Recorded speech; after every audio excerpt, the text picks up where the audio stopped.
Hey, what's up? Welcome back to Jackknife TV. If you can you go over and hammer down the like button there for me and smash subscribe? It really helps the channel out. Thanks to you guys, I've grown to just about 14,000 subscribers, which I never thought would even happen. And you know, there's not much I can say to thank you guys enough. So yeah, thanks. Other than that, we're gonna have a different kind of video today.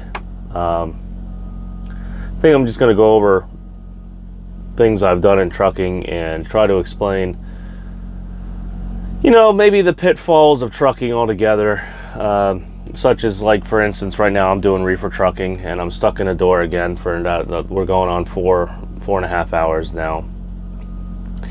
And normally most truck drivers right now don't get paid, especially owner operators.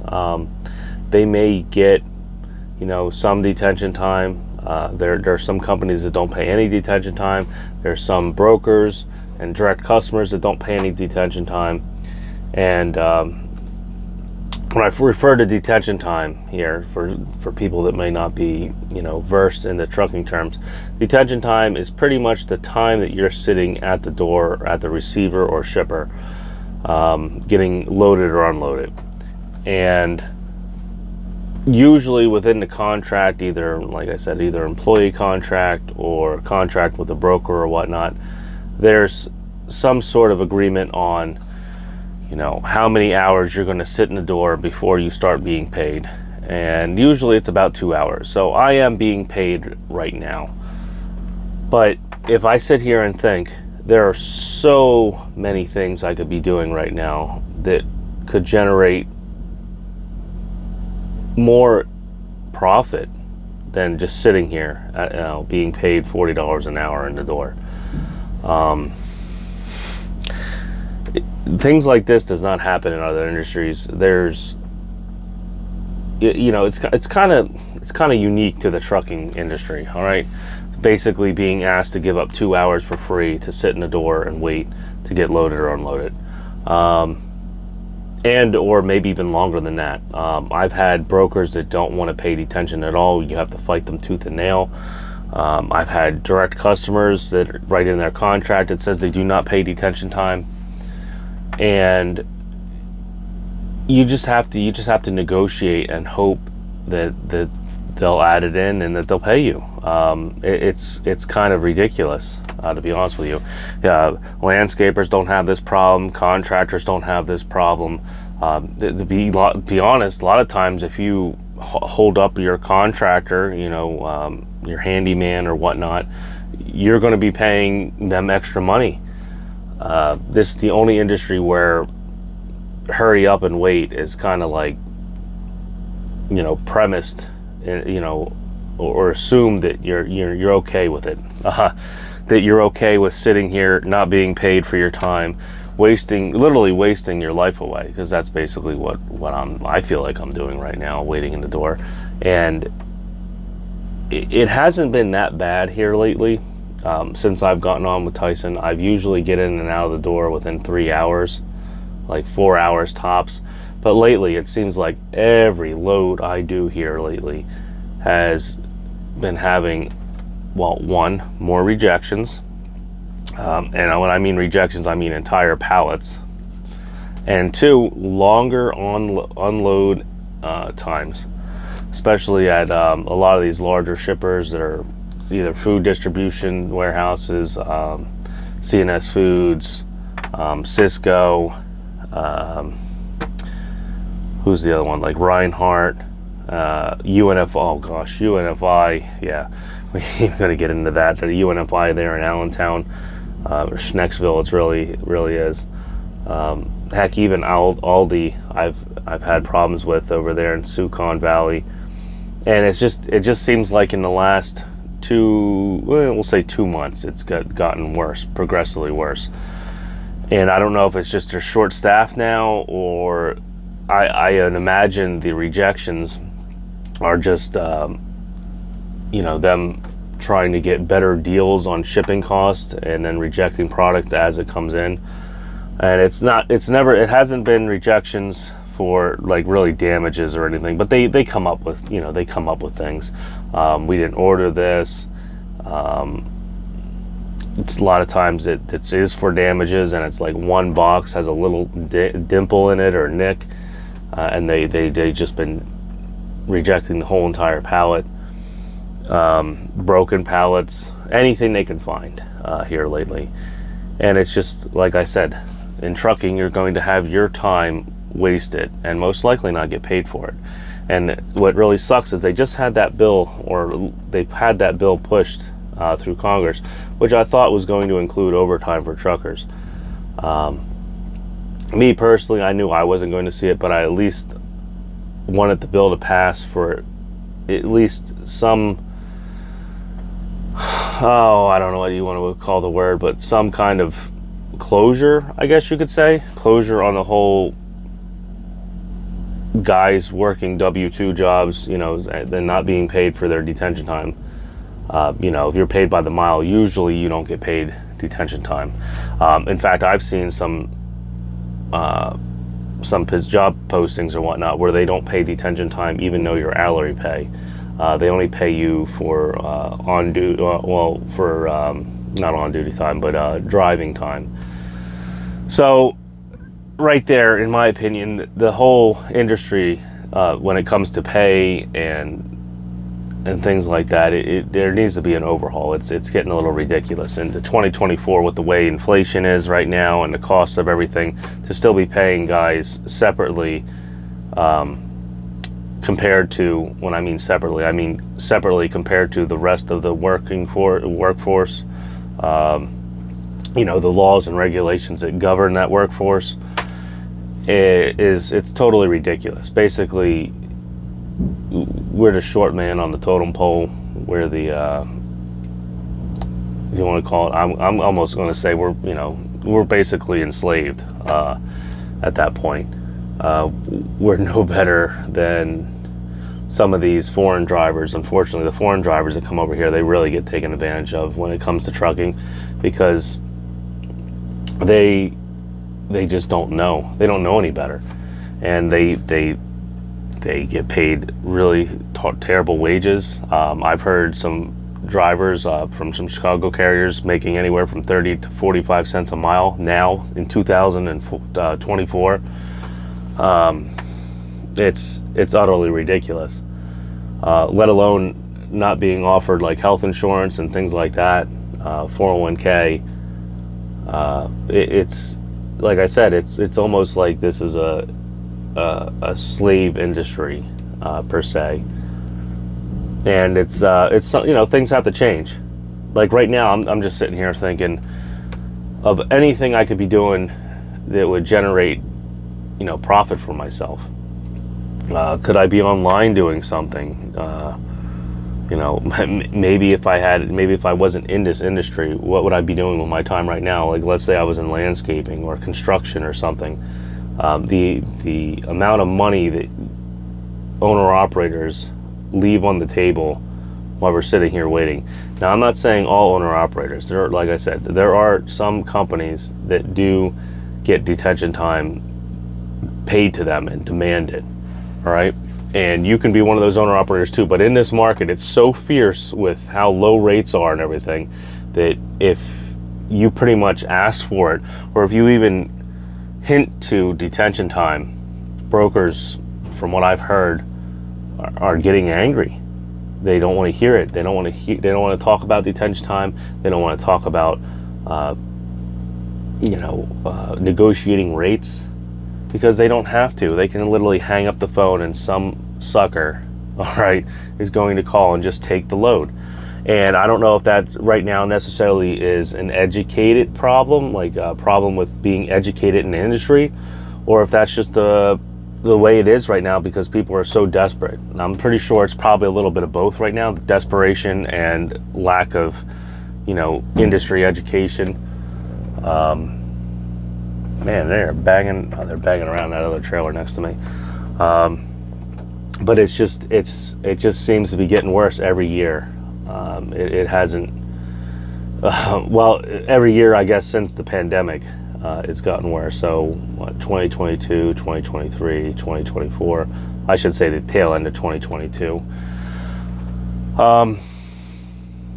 And I don't see an out. I don't see a solution. Just like a lot of other things in trucking, I don't see a solution for, you know, all the problems in trucking at all. You know, there's some good ideas, but they're not going to be implemented. And the reason they're not going to be implemented is because corporations are going to have to spend money to implement these new changes. Whether, like I said, whether it's the overtime or detention rules and regulations, I just don't see it happen. I don't see it happen because we don't have that kind of lobbying power. We have no lobbying power. We don't donate money to politicians like these larger companies and stuff do. So it's just not going to happen. And like I said, while I'm sitting here, I'm just debating about, you know, in the future, is this where I really want to be? Do I really want to be in trucking? Because in my opinion, it's gotten so cutthroat right now. I don't know if I want to try to continue down this path. I would now, if I went back a little over 2 years ago, let's say 2019 and 2020, and then through 2020, I would say, yeah, I want to be in trucking. You know, this is when I had 2 drivers. I had 3 trucks. I drove a truck. You know, I could see, you know, the business bank account exponentially growing. And, you know, I just thought maybe, you know, keep buying trucks, keep expanding. And then, you know, the pandemic hit, and I basically lost everything. All right. There are certain things I could have done that I had a strong bias towards doing them. Like I could have went through one of the loans or whatnot, but I didn't do it. And, you know, this is where I'm at now. And then I've just had,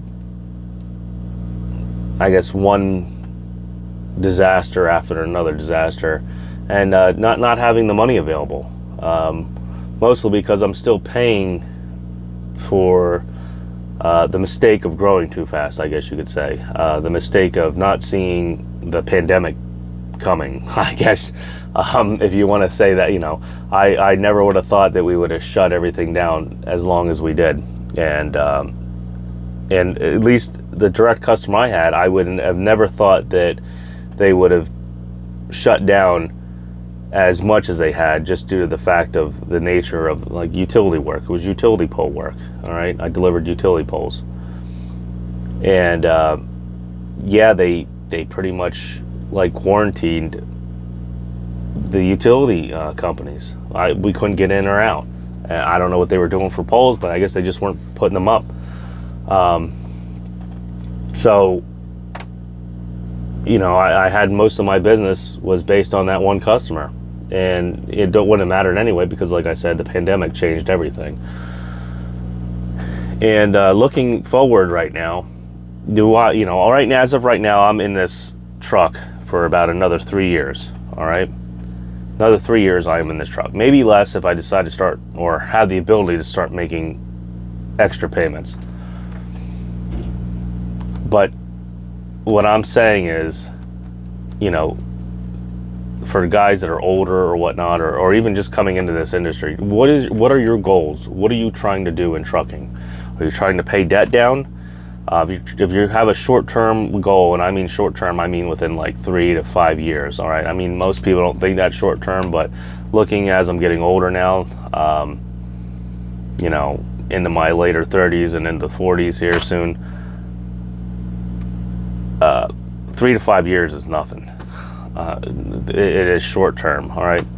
If those are your goals, to get out of debt and whatnot, and not treat trucking like a career, I would say, like long-term career, because to be honest with you guys, with the way things are going in trucking right now, and when I mean the way things are going, I don't mean just the business sense wise of it. I mean, just look around you when you're out here trucking. Look at the mentality, the things that are going on, the trash, the way people treat us. I know we all got our our boost there during COVID. Everyone felt like, woohoo, I was super trucker, everyone appreciates me and everything. But that in reality, that changed real quick. We're right back to, you know, dirty truckers, get out of here. You know, that whatever, that kind of mentality that we've had, you know, portrayed to us for what, years now, years. Definitely not like technical. We're definitely not seen as a higher blue collar field anymore. All right. And what I'm trying to get at is, maybe don't invest, you know, don't invest your life into trucking. When I mean that, I mean, you know, try to be home for your kids, try to be home for your wife. Look long term, how is trucking going to be able to benefit just a one-man owner operator, or you're just driver? All right. Do you think you're going to be employed at the same company forever? Do you think you're going to be able to get a raise from the same company? Like, let's say you work for Cisco or whatnot. Do you think you're going to be able to work there for 30 years? And to be honest, if I look even through when I was employed through a lot of companies, do I think I could have lasted 30 years at most of these companies as a W-2 employee? Something would have came up. Either I would have been fired, laid off, most likely, or just fed up with the way the place was managed. And, you know, there were a lot of places I was happy at, but if I look at it long term, eventually within, you know, a 10, 15, 20 year period, there's new management, new policies, anything could have changed. And, you know, just companies aren't like that anymore. It's, you know, it's hard to become long term vested in a company, let alone being able to secure raises that are meaningful raises. I'm not talking about like a, you know, a penny a mile raise, or we'll talk about 25 cents, you know, every 3 or 4 years on your hourly pay. I mean, like meaningful, like 50 cents, 75 cents, dollar raises. And they just don't happen anymore, guys. Now I'm sure there's going to be 5 or 6 guys or somebody to come out there and be like, oh, I work with UPS and whatnot, and we're union, everybody should go union. That's not going to happen either. All right, you are not going to get a union. It's not even that. It's not even if the truckers don't want it, which I would say majority of them don't. It's going to get blowback from not only from the corporate America, but from the government. All right, the government is not going to let truck drivers unionize. They are not going to give us that power. They will privatize the entire trucking industry. We will have the administration. They will do just like they did during the pandemic. They will go to the big players, Walmart, Target, Swift, the big mega carriers, and they will try to devise a plan to switch us over to a small monopoly, which it's getting that way. I would say it's slowly rolling into that way. We already see Swift buying up trucking companies left and right. The same thing with a few other larger mega fleets are just buying up trucking companies left and right and expanding their fleet more and more and more. But I'm almost coming up here on 20 minutes here. This is supposed to be, I'm not necessarily trying to bring anybody down, but I'm trying to bring realism to the fact of what's happening in trucking right now. And is there possibly going to be a boom coming out of this? Maybe. I would say maybe summer of 2023 we have a better chance. I already knew that 2024 was going to be, you know, going to be crap all the way through 2024. And you know, there are certain people that are getting, you know, lucky. They're in the right place at the right time. But when you can come on YouTube and you can say that you've had a full month of making good numbers, that's when it matters. When you have these guys that are coming on, you know, week 1 or week 2, and they're going and they're saying, yo, look, I made 8K gross, 10K gross this week. Well, what about the prior weeks of that? What about the following weeks? Are you making 10K every week? Have you done it for a month or 2 months? When you do it for 2 months, then you can come and say that the market's changing and we're doing better. And especially if you're with like a larger carrier like Landstar or whatnot, that's totally different. You are in a totally different market than the rest of it, everybody else. Most loads aren't even hitting the load board, and that's just the truth. Anything that pays well or pays half decent is not hitting the load board, and that's not really caused from animosity towards carriers. That's just the way it is right now, because capacity's so, there's just so much overcapacity, and the fraud and schemes and stuff are just so out of hand. It's just turned into that. It's brokers and direct customers and stuff. That's the route they're going. Direct email, direct contacts and stuff. So, like I said, I don't want to get over 20 minutes here with the video. I mean, I know it's kind of boring, and I'm kind of slowly rolling up to what I'm trying to get at, but I just want guys to maybe take a look at where they are in trucking right now. So for myself, for instance, right now I'm probably just sitting back and thinking about where trucking is going to be in another 2 or 3 years. Is it going to be worse? And like I said, don't just look at it as a financial aspect. Look at it as a whole. Is trucking culture getting any better? And I don't see it is. At this point, I almost feel there are times, maybe not where I'm at right now, but if I was generally had my own authority, I feel like there might be times where I would make a better possibility of profit being, a landscaper or something, or buying a few lawnmowers and doing landscaping, or a power washing business or whatnot. It just the way the service industry works, compared to trucking service industry is, you name your price. Sure, people don't have to pay it, but at least you don't have the pushback like you do in trucking. All right. So, anywho, that's just my 2 cents right now while I'm sitting here now going on 5 hours in the door. This is trucking. This is reefer life. I know there's flatbed guys. I've been on the other side, and there's sometimes I've waited in flatbed too for a while at steel mills and stuff. But like I said, I can only talk about how I feel about trucking right now. I know there's going to be a lot of guys that are going to pop down in comments and have a lot of pushback and blowback, against this video. But it's just generally true. All right. I think the heyday of trucking is, well, we already knew the real heyday is long gone, but the heyday that we had during the pandemic is gone too, and I don't think it's going to be coming back ever. I'm almost assured that corporations, the government, are going to make sure it never happens again. So I don't see a future after that. I see clawing. I do not want to spend another 30 years clawing my way in trucking. I'm sure there's a lot of other carriers and guys on here that could attest to that. That they really don't want to spend their whole life clawing their way to something decent in trucking. So other than that, thanks for stopping by and listening to me rant here for about 23 minutes. This is Jackknife TV. If you can, go ahead and hit the like button and subscribe.